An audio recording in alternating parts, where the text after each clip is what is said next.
Hi friends, good morning to all. Parthiban. இந்த வீடியோவில் பார்த்தீங்கன்னா நம்ம வாட்ஸ்அப் கம்யூனிட்டி மூலிமா எப்படி நம்ம இன்வைட் பண்ணலாம் அதர் கான்டாக்ட்ஸ்க்கு அப்படின்றத பற்றி தான் பார்க்க போகிறோம். ஸோ ஃபர்ஸ்ட் ஆஃப் ஆல் இந்த கம்யூனிட்டி கிரியேட் பண்ணுறது பார்த்தீங்கன்னா பிஸ்னஸ் வாட்ஸ்அப்லேருந்து கிரியேட் பண்ண முடியாது. நார்மல் வாட்ஸ்அப்பில் மட்டும் தான் கம்யூனிட்டி கிரியேட் பண்ண முடியும். ஓகேங்களா? நார்மல் வாட்ஸ்அப்பில் கிரியேட் பண்ணிவிட்டு பிஸ்னஸ் வாட்ஸ்அப்பில் இருக்கக்கூடிய நம்பருக்கு நீங்கள் அட்மின் கொடுத்துக்கலாம். ஓகேங்களா? ஸோ நார்மல் வாட்ஸ்அப் ஓப்பன் பண்ணிக்கிறேன். இதில் பார்த்தீங்கன்னா லெஃப்ட் சைடில் கார்னரில் நம்மளுக்கு பர்சனல் சிம்பிள் இருக்கும். ஓகேங்களா? அதை கிளிக் பண்ணோன்னா தான் நம்மளுக்கு இன்டர்ஃபேஸ் இப்படி தான் இருக்கும். ஸோ ஸ்டார்ட் யுவர் கம்யூனிட்டி கொடுக்குறேன். கெட் ஸ்டார்டட் கொடுக்குறேன். கம்யூனிட்டிக்கு நம்ம நேம் கேட்குது. ஓகே, கம்யூனிட்டி நேம் கொடுக்குறேன். Work from home,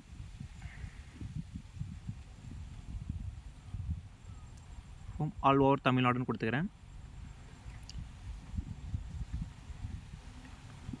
okay, all over Tamil Nadu plus 2 emojis கொடுத்துட்டு கீழே பார்த்தீங்கன்னா ஒரு கண்டென்ட் நீங்கள் செலக்ட் பண்ணி கொடுத்துக்கோங்க. ஓகேங்களா? உங்கள் நம்பரை காண்டாக்ட் பண்ணுற மாதிரி இருக்கட்டும். நான் பார்த்தீங்கன்னா இது மாதிரி ஒரு கண்டென்ட் செலக்ட் பண்ணி வச்சுருக்கேன் ஏற்கனவே. I will provide all type of ஒர்க்குன்னு சொல்லிட்டு கடைசியில் பார்த்தீங்கன்னா காண்டாக்ட் போட்டு என்னுடைய நம்பர் நான் கொடுத்துருக்கேன். கொடுத்துட்டு இந்த ஆரோ மார்க்கை கிளிக் பண்ணோம் அப்படின்னா நம்மளுடைய கம்யூனிட்டின்றது கிரியேட் ஆகிடும். சரிங்களா? இதுக்கான ப்ரொஃபைலுமே கூட நம்ம தாராளமாக வச்சுக்கலாம். சரிங்க, எக்ஸாம்பிளுக்கு அந்த இதை கிளிக் பண்ணுறோன்னா நம்மளுக்கு கேமரா சிம்பிளை கிளிக் பண்ணி நம்ம இதுக்கான ப்ரொஃபைலையும் தாராளமாக வச்சுக்கலாம். சரிங்களா? நான் பார்த்தீங்கன்னா ப்ரொஃபைல் செலக்ட் பண்ணி ஓகே கொடுத்து டிக் கொடுத்துட்டுனா ப்ரொஃபைலும் உட்காந்துக்கும். சரிங்களா? ஸோ ஒரு கம்யூனிட்டின்றது கிரியேட் பண்ணுறது எவ்வளோ சிம்பிள் தான். ஓகேங்களா? அடுத்து நம்ம எப்படி இதில் மூலிமா இன்வைட் பண்ணுறதுன்றதை பற்றி பார்ப்போம். ஓகேங்களா? கம்யூனிட்டி கிரியேட் பண்ணியாச்சு. ஃபஸ்ட்டு வந்து உட்காந்துருச்சு. இதை கிளிக் பண்ணிக்கிறேன். இது பார்த்தீங்கன்னா இப்போ என்னுடைய பர்சனல் நம்பர்லேருந்து நான் அந்த கம்யூனிட்டி கிரியேட் பண்ணியிருக்கேன்னா என்னுடைய காண்டாக்ட்ஸ் மொத்த காண்டாக்ட்ஸுமே நான் அந்த கம்யூனிட்டியில் ஆட் பண்ணி இன்வைட் பண்ணலாம். இது செல்ஃப். Okay, self contact. சரிங்களா? ரெண்டாவது டைப் எப்படின்னா நம்ம இருக்கோம். இப்போ நான் இருக்கேன், என்னோட டீமில் ஒரு சிலர் இருக்காங்கன்னா இப்போ 2 லேக் வச்சிருக்கோம்னா 2 லேக்குமே தனித்தனியாக கம்யூனிட்டி கிரியேட் பண்ணிவிட்டு இப்போ இந்த கம்யூனிட்டியில் அவங்கள ஓகேங்களா இப்போ ஃபஸ்ட்டாக ஒரு ஆள் இருக்காங்க, நம்மளோட டீமில் ஒரு பர்சன் இருக்காங்கன்னா அவங்களோட நம்பரை ஃபஸ்ட் நீங்கள் இந்த கம்யூனிட்டியில் ஆட் பண்ணுங்கள். எக்ஸாம்பிளுக்கு நான் இன்னொரு வாட்ஸ்அப் பிஸ்னஸினுடைய அக்கௌண்ட்டை நான் அதில் ஆட் பண்ணிடுறேன். ஓகே, என்னுடைய இன்னொரு நம்பரை நான் ஆட் பண்ணிட்டேன். இப்போ பார்த்தீங்கன்னா ஆட் பண்ணியாச்சு. அந்த நம்பருக்கு நீங்கள் அட்மின் கொடுத்துக்கோங்க. உங்கள் டீமில் ஒரு பர்சனோட நம்பரை ஆட் பண்ணிக்கோங்க. அந்த பர்சனுடைய நம்பருக்கு அட்மின் கொடுத்துக்கோங்க. இப்போ அந்த பர்சனை நீங்கள் என்ன பண்ண சொல்லணும்னா அவங்களுடைய காண்டாக்ட்ஸ் மொத்தத்தையும் அந்த கம்யூனிட்டிக்குள்ளே ஆட் பண்ண சொல்லுங்கள். நான் பார்த்தீங்கன்னா இன்னொரு நம்பருக்கு போய்ட்டு அந்த மொபைலில் இருக்கக்கூடிய ஒரு 5-6 நம்பரை உங்களுக்காக நான் ஆட் பண்ணி காட்டுறேன்.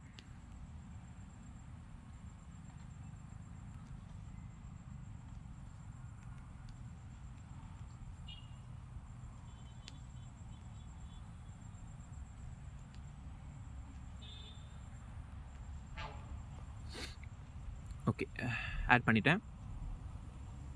இப்போ பார்த்தீங்கன்னா அந்த புது நம்பர்லேருந்துட்டு உங்களோட டீம்லேருந்து ஒரு பர்சன் அந்த நம்பர்ஸ் எல்லாத்தையும் அந்த கம்யூனிட்டியில் ஆட் பண்ணார் இல்லையா? அந்த நம்பர்ஸ் மொத்தத்தையும் ஆட் பண்ணதுக்கப்புறம் அந்த பர்சன்கிட்ட நீங்கள் இன்ஃபார்ம் பண்ணிவிட்டு அவரை அட்மின்லேருந்து மட்டும் தூக்குங்க. ஏன் சார் அட்மின்லேருந்து தூக்கணும்? எதனால் அப்படின்னா ஓகே, எதனால் அட்மின்லேருந்து தூக்கணும் அப்படின்னா இப்போ அவங்க மொத்த காண்டாக்ட்ஸுமே அவங்க ஆட் பண்ணிட்டாங்க. இப்போ ஒரு போஸ்ட்டோ இல்லை ஒரு கண்டென்ட்டோ அவங்க ஷேர் பண்ணுறாங்க அப்படின்ற பட்சத்தில் அந்த இடத்துல என்ன நடக்கும்னா okay friends, 1 minute. Okay, numbers எல்லாம் ஆட் பண்ணிட்டாங்க. அவங்கள அட்மின்லேருந்து தூக்காமல் அப்படியே வச்சிருக்கோன்னா போஸ்ட்டோ கான்டெக்ட்டோ சென்ட் பண்ணும்போது அவங்களோட காண்டாக்ட்ஸில் இருக்கவங்க மறுபடியும் அட்மினில் இருக்கக்கூடிய அவங்கள தான் காண்டாக்ட் பண்ணுவாங்க. இவங்க சொல்லி நம்ம ஜாயின் பண்ணணுமான்ட்டு ஏற்கனவே விட்டுட்டு போனவங்க தான் அவங்க. இவங்க அட்மினில் இருந்தாங்கன்னா அந்த மாதிரி விஷயங்கள் நடக்கும். ஸோ அவங்ககிட்ட இதை தெளிவாக புரிய வச்சுட்டு அட்மின்லேருந்து மட்டும் தூக்கிட்டு அவங்க கம்யூனிட்டியில் வச்சுக்கோங்க. அடுத்தடுத்து எப்படி மூவ் பண்ணுறேன்ட்டு அவங்க வாட்ச் பண்ணட்டும். சரிங்களா? ஸோ அட்மின்லேருந்து தூக்கிட்டீங்க. இப்போ அவங்களோட டோட்டல் காண்டாக்ட்ஸுமே இந்த கம்யூனிட்டியில் இருக்குது. நீங்கள் தான் அட்மினாக இருக்கீங்க. நீங்கள் அப்ளை பண்ணுற நீங்கள் தான் அட்மினாக இருக்கீங்க. நீங்கள் என்ன பண்ணணும்னா ஒரு போஸ்ட் ஓகேங்களா? ஓகே, நீங்கள் போஸ்ட் நிறைய வச்சுருப்பீங்க. அதுலேருந்து ஒரு ஆட், நான் எக்ஸாம்பிளுக்கு இந்த ஆட் எடுத்துக்கிட்டேன். ப்ளஸ் நீங்கள் ஒரு கண்டென்ட் வச்சுருப்பீங்க இல்லையா? நான் இந்த கண்டென்ட் பேஸ்ட் பண்ணிட்டேன். ஒரு கண்டென்ட் அண்ட் ஒரு போஸ்ட்டு ப்ளஸ் ஒரு ஆடியோ, நீங்கள் ப்ரொஃபஷனலாக ஆடியோ வச்சுருப்பீங்க இன்விடேஷன் பண்ணுறதுக்குன்ட்டு. ஸோ அந்த ஆடியோமே நீங்கள் தாராளமாக ஷேர் பண்ணிடலாம். சரிங்க, இப்படி ஷேர் பண்ணும்போது அந்த பர்சன்ஸ்க்கு எல்லாத்துக்குமே இண்டிவிஜுவலாக இந்த போஸ்ட்டாக இருக்கட்டும், கமெண்ட்டாக இருக்கட்டும், வாய்ஸாக இருக்கட்டும் எல்லாருக்குமே போயிருக்கும். சரிங்களாங்க, பாருங்கள் வந்திருக்கா? ஸோ இதே போல் தான் எல்லாருக்குமே போயிருக்கும். ஸோ அப்போ இதை பார்க்கக்கூடிய அந்த நியூ ஜாயினர்ஸ், அந்த நியூ நம்பர்ஸ் எல்லாம் இருக்கும் இல்லையா? அதில் ஒரு 200 நம்பர் அந்த பர்சன் அந்த நியூ லீடர், உங்களோட லீடர் ஒரு 200 நம்பர் அதில் ஆட் பண்ணியிருக்காங்கன்னா அதில் உடனே ஓடக்கூடிய பர்சன்ஸ் ஓடிட்டே தான் இருப்பாங்க. அவங்கள பற்றி நம்ம ஃபீல் பண்ண தேவையில்லை. அது அந்த 200ல் ஒரு 100 பேர் ஓடினாலுமே கூட மீதி 100 பேர் இருப்பாங்க இல்லையா? அவங்க அடுத்தடுத்து இந்த போஸ்ட் என்ன, இப்போ நீங்கள் வீக்லி ட்வைஸ் ஆர் த்ரைஸ் நீங்கள் இது மாதிரி ஷேர் பண்ணும்போது பார்த்துட்டே இருக்கும்போது ஜஸ்ட்டு ட்ரை பண்ணி பார்ப்போமே அப்படின்ட்டு அவங்க உங்களை காண்டாக்ட் பண்ணுவாங்க. ஏன்னா அவங்களோட ஃப்ரெண்டு தான் இந்த இடத்துல அவங்ககிட்ட போய் நம்ம ஜாயின் பண்ணோம் அப்படின்னு விட்டுவாங்க. உங்களை தாராளமாக காண்டாக்ட் பண்ணுவாங்க. ஏன்னா நீங்கள் தான் உங்களுடைய டவுன்லைனோட நம்பர்ஸ் டோட்டலாக இதில் ஆட் பண்ணிட்டு நீங்கள் தான் இன்வைட் பண்ணுறீங்க அப்படின்னும் போது நீங்கள் வேறு அவங்க வேறு. அதனால் உங்ககிட்ட தாராளமாக அவங்க வந்துட்டு எல்டிவி பார்த்துட்டு ஜாயின் பண்ணுறதுக்கு நிறைய வாய்ப்பு இருக்கும். அப்போ அவங்க வந்துட்டு என்கிட்ட இப்போ எல்டிவி பார்க்குறாங்க அப்படின்னா ஐடி ஓகே ஆகுதுன்னா அந்த லீடர் யார் இந்த கம்யூனிட்டியில் நம்பர்ஸ் எல்லாத்தையும் ஆட் பண்ணாங்களோ அவங்களுக்கு கீழே நான் ஐடி சப்போர்ட்ன்றது பண்ணி கொடுப்பேன். சரிங்களா? ஸோ இது போல் நம்ம கம்யூனிட்டி மூலிமா நம்மளோட டீமில் இருக்கக்கூடிய பர்சன்ஸை ஆட் பண்ணி அவங்கள அட்மினாக போட்டுட்டு அவங்களோட டோட்டல் கான்டாக்ட்ஸுமே நம்மளை ஆட் பண்ண வச்சுட்டு தாராளமாக நம்ம டீம் மூலிமா இது மாதிரி நம்ம ஈஸியாக டூப்ளிகேஷன் நடக்கலாம். சரிங்களா? ஸோ இதுக்கு இன்னொரு ஐடியா சொல்ல பாருங்க. என்னன்னா, இப்போ எனக்கு கீழே 4 லெக் இருக்குது அப்படின்னா நான் 4 கம்யூனிட்டி ஓப்பன் பண்ணுவேன். இப்போ ஒரு லெக்கில் கீழே ஒரு 5-6 பேர் இருக்காங்கன்னா அந்த 5-6 பேரோட நம்பருமே அதில் ஆட் பண்ணிட்டு அவங்கள அட்மினாக போட்டு டோட்டல் கான்டாக்ட்ஸுமே அதில் ஆட் பண்ண வச்சு நான் இன்வைட் பண்ணி ஐடிஸ் வருதுன்னா அந்த 5-6 பேர் இருக்காங்களோ அவங்களுக்கு கீழே நான் ஐடி சப்போர்ட் பண்ணி கொடுப்பேன். ஸோ கீழே இருக்கக்கூடிய லீடர்ஸ் பண்ணுறாங்க, அவங்க இப்போ கிட்டத்தட்ட செகண்ட் லேக் ஓப்பன் பண்ணுறாங்கன்னா அவங்களே புதுசாக ஒரு கம்யூனிட்டி ஓப்பன் பண்ணி வச்சு செகண்ட் லேக்குன்னு தனியாக அவங்கள ஃபாலோ பண்ண வைப்பேன். ஸோ ஒரு லேக்குமே தனித்தனியாக இருக்கும்போது கீழே ஐடி போகிறது உங்களுக்கு ஈஸியாக இருக்கும். சரிங்களா? அதனால் இதை கரெக்டாக நம்ம மெயின்டைன் பண்ணோன்னா ஈஸியாக அதில் ஐடிஸ்ன்றது எடுக்கலாம். ஏன்னா ரிசல்ட் எடுத்ததுனால தான் நான் உங்களுக்கு இந்த விஷயன்றது ஷேர் பண்ணிட்டு இருக்கேன். ஸோ எதுவுமே கூட எடுத்துமே இன்றைக்கி ஒரு நாள் 2 நாள் நம்ம செஞ்சுட்டு எனக்கு ரிசல்ட் வரல அப்படின்ட்டு உட்காரக்கூடாது ஃப்ரெண்ட்ஸ். தொடர்ச்சியாக நம்ம எந்த ஒரு விஷயத்தையும் நம்ம கன்சிஸ்டன்சியாக எஃபர்ட் போடுறோம் அப்படின்னா கண்டிப்பாக அதில் ரிசல்ட் நம்மளால் எடுத்துட முடியும். சரிங்களா?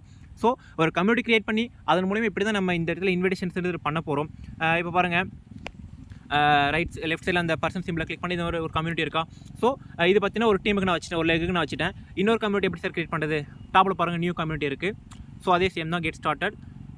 இது பார்த்தீங்கன்னா நான் வேறு மாதிரி டாபிக் கொடுக்குறேன்,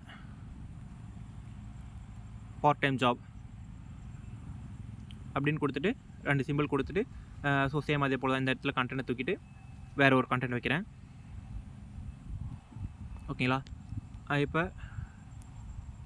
இதுக்கும் சேம். ஓகேங்களா? ஓகே, ப்ரொஃபைல் பார்த்தீங்கன்னா ஒரே ப்ரொஃபைல் கொடுக்காம இந்த ப்ரொஃபைல் நான் கொடுத்துக்கிறேன். ஓகேங்களா? கொடுத்துட்டு ஆரோ மார்க் கிளிக் பண்ணிக்கிறேன். இன்னொரு கம்யூனிட்டி ஆட் ஆகிடுச்சு. சரிங்களா? இப்படி தான் ஃப்ரெண்ட்ஸ் நம்ம கம்யூனிட்டி கிரியேட் பண்ணுறதுன்றது ஈஸி. அதில் நம்மளோட டீம் உடைய நம்பர் ஆட் பண்ணிட்டு அவங்களோட அட்மின் ஆப்ஷன் கொடுத்துட்டு அவங்களோட கான்டாக்ட் ஸ்லாட்டில் இதில் ஆட் பண்ணி வச்சு நீங்கள் இன்வைட் பண்ண போகிறீங்க. அவ்வளோதான், சிம்பிள். சரிங்களா? ஸோ அந்த கம்யூனிட்டியில் நான் ஓப்பன் பண்ணுறேன் பாருங்கள். இவ்வளோ தான் ஃப்ரெண்ட்ஸ். ஓகேங்களா? இதான் நான் நியூ டீமுக்கு வச்சுட்டு இது மாதிரி ஒவ்வொரு டீமும் ஒரு கம்யூனிட்டி நான் செப்பரேட்டாக ஓப்பன் பண்ணி ரன் பண்ணும்போது ஈஸியாக என்னால் அந்த இடத்துல டீம் டியூப்ளிகேஷன் நடத்த முடியும்.